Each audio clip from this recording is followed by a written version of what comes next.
Hey everyone, Mark here from Now You Know Videos. Today I'm going to be doing a review on the Enya Nova Go SP1 acoustic guitar. Now this is a half scale length guitar. As you can see, it's much smaller than a typical acoustic guitar. The body is about half the thickness. It's only about 35 inches from one end to the other. Ideal for travel, being that it's such a small size, but also ideal for travel because this guitar is not made of wood.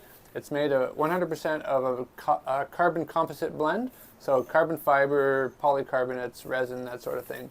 The neck and the body are all one piece. This is ideal for traveling if you're going to be going from one temperature change to another, as well as humidity changes, because with regular wood instruments, going through such extreme changes can definitely wreak havoc on an instrument. I had an acoustic guitar years ago that I left out in a very dry heat condition. Just over the weekend, by Monday, the guitar was almost unplayable. So it's good to know that I could have a guitar like this that I could keep out on a guitar stand and not have to worry so much about this thing going way out of whack.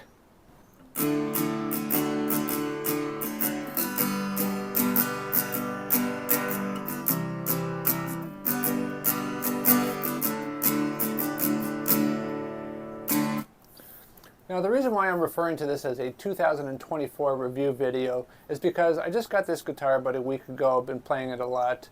We're in mid-December 2023, and you're probably like me, somebody like me, who when you buy something based on a review that you see online, whether on YouTube or something, you want to kind of make sure that you're going to get what you're seeing in that review video. And if you look at it, on the review videos on this particular guitar, the majority of them, especially the more professional ones, are all from about a year ago. And there's some features on there that you're not going to get on the guitar if you bought it today. So I want to show you those things.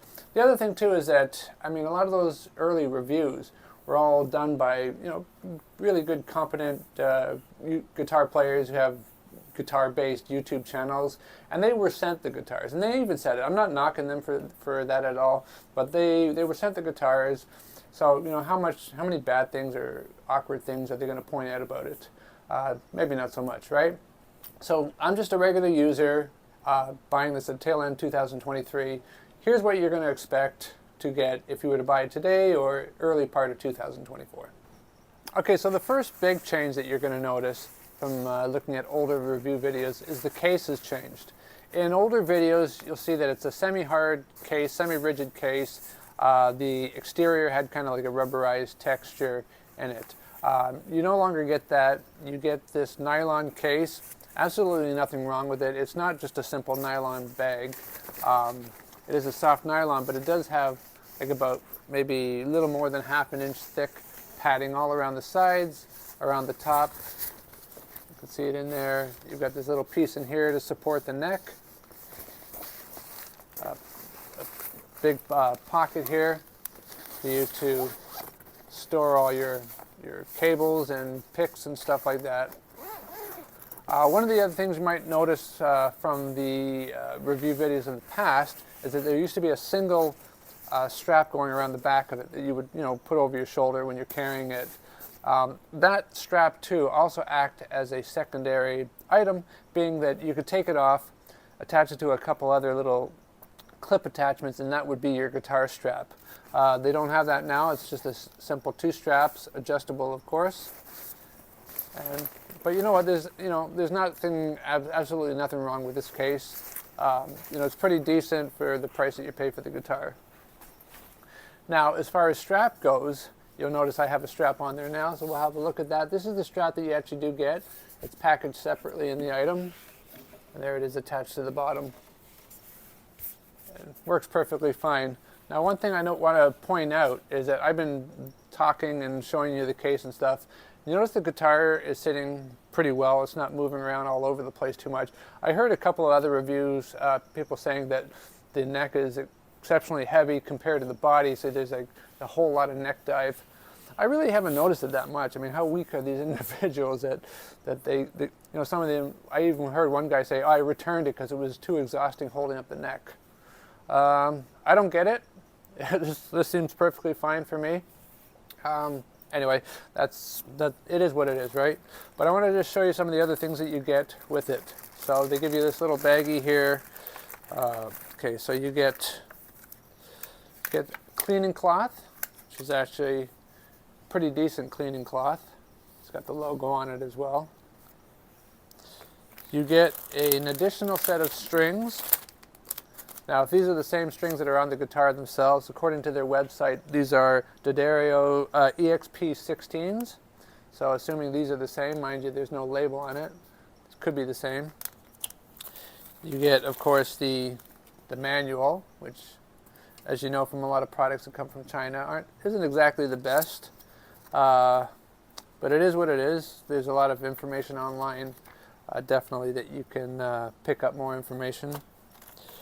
They give you this USB cable. Now, this USB cable is meant for charging up the guitar. So you're going to see on the end here, we've got a USB-C port. We also have a port for a 1/4-inch cable.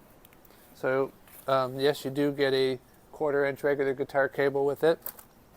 So when the guitar arrived to me, in order to use the onboard electronics on this, I did have to charge it up, and the charge is supposed to last for about 4 hours. You're also supposed to be able to use this for digital out, so if you use it with certain types of recording software. Now, one thing I want to point out, another thing that's different from older videos, that maybe they haven't really showed it too well in too much greater detail. I haven't been able to get this work properly with my Apple devices, either iPad or iPhone or even my MacBook. It does pick it up on the MacBook. It recognizes the guitar, but the input is so low. And there's supposed to be a firmware coming out, and Enya is very much aware of it. They've said so publicly online that they are aware of this issue. But for recording out, if I am going to record into any software, I use the 1/4-inch. Unfortunately, that means I need another device, but I already had one of these. This is an audio interface device. I could just plug the guitar in the back and then a USB over to my iPad or iPhone, that kind of thing. And one last thing that they give you as well is a Allen key or a hex key. This there's a little rubber thing here that you can pull out and you can adjust the truss rod. Now, I'm actually surprised that they give you this, because for a lot of people this might seem like a beginner type guitar, and I think making adjustments to truss rods and something like that is way beyond beginners' reach here. So, I mean, it is what it is. If they do learn how to do it, they have the adjuster key here. Now, they do market this as a guitar that you could just buy for somebody, send it off to them, they pull it out of the package, it's ready to play right away. The only issue I have with that, and it's just a tiny one, is that they don't give you any guitar picks. They give you all these other bits and pieces, you know, cables and truss rod adjusters, but no guitar picks. Would have been nice to them to throw in a couple of picks, a couple of different thicknesses, you know, something, an example of their light, medium, and a heavy pick.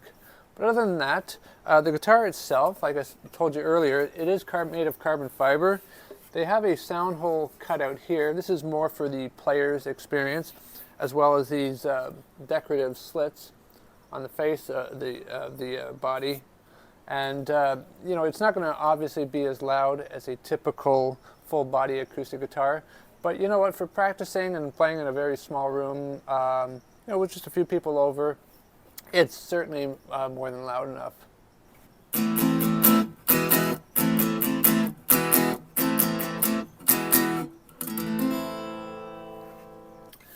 So yeah, so the Nova Go SP1 is an acoustic guitar, but it also has electronics built into it. And you activate the electronics by pressing and holding on this button here until it lights up green. And basically what you're going to be getting with this is electronics in two different ways. Inside here there's a transducer mic, and as well as a little speaker. So you can get a little bit of self-amplification. I say self because it's not really meant for live performance, but for the player themselves to get a little bit more enjoyment. You can get a little bit more amplification. It's a little bit louder on the first setting. The next setting is reverb, so we'll give that a listen.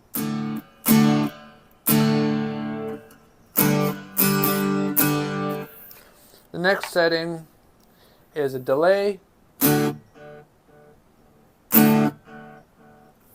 like I said, it's mostly for the user enjoyment. I mean, you see how exaggerated I have to play in order for the mic to pick it up. And then the last setting is what they call, oh, actually, you know what? they have an app that you can download, and I went in there and I tweaked a little bit, and I came up with a custom setting because the setting on their fourth preset was normally this very exaggerated wah-wah effect. It really sounded unnatural. So I went in there and I made a nice little shimmering kind of chorusy thing. So, you know, you can do this thing.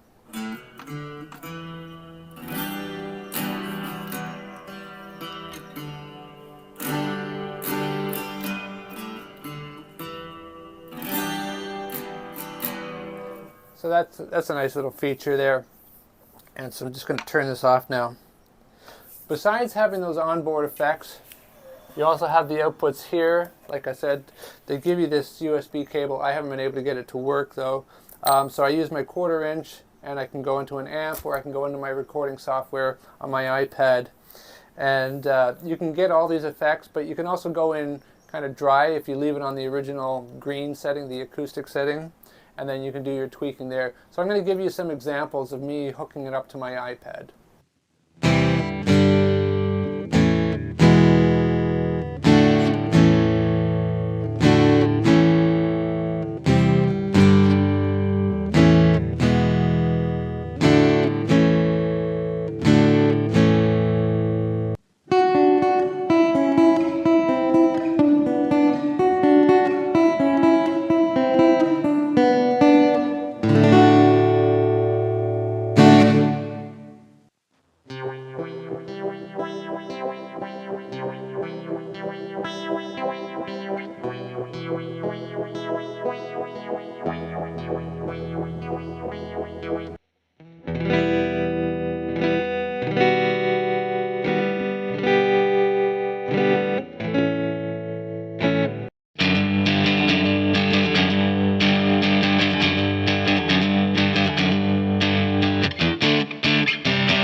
So the Enya app that you can download for your phone or your tablet really is full of a lot of tools, so much more than I could probably describe in one video here. I'll probably do a future video going over just the app itself because there's really a lot to cover.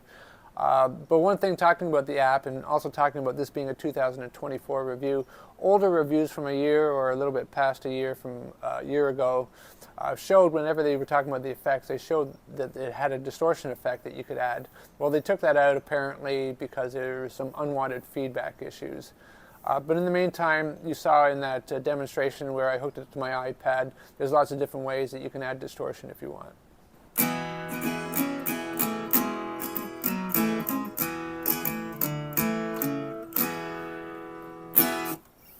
So, wrap-up time. Who do I think that this guitar is ideal for? Well, obviously it was ideal for me. I bought it. I'm not really a proper guitar player. I'm really a bass player, but I like to pick up the guitar once in a while, noodle around. I like to strum chords and sing along, that kind of stuff. Not starting a music career at this point in my life, but it's very good for the maybe the retired musician, any musician who just wants something that they could just maybe keep behind the couch, pull out in between commercial breaks, watching TV there, play some songs, take out visiting friends, camping trips, that sort of thing, any type of traveling. Maybe you got your proper gear stored away someplace and you want to have a guitar that you can always just reach out and grab rather quickly. For beginners, certainly, young beginner, older beginner, being a smaller size guitar, it's a lot easier to stretch your fingers out to do certain chords. But it's pretty good. Now they do have this also in a non-SP version, so no electronics, just as an acoustic on itself. I would say definitely if you ever think that you want to hook up and do any kind of recording, even just for fun, it's definitely worth having the electronics. Not so much so that you have the effects for yourself, but the fact that you can plug it in and record it into some kind of recording software. All in all, I'm pretty happy with the guitar. It came out like as soon as I tuned it up.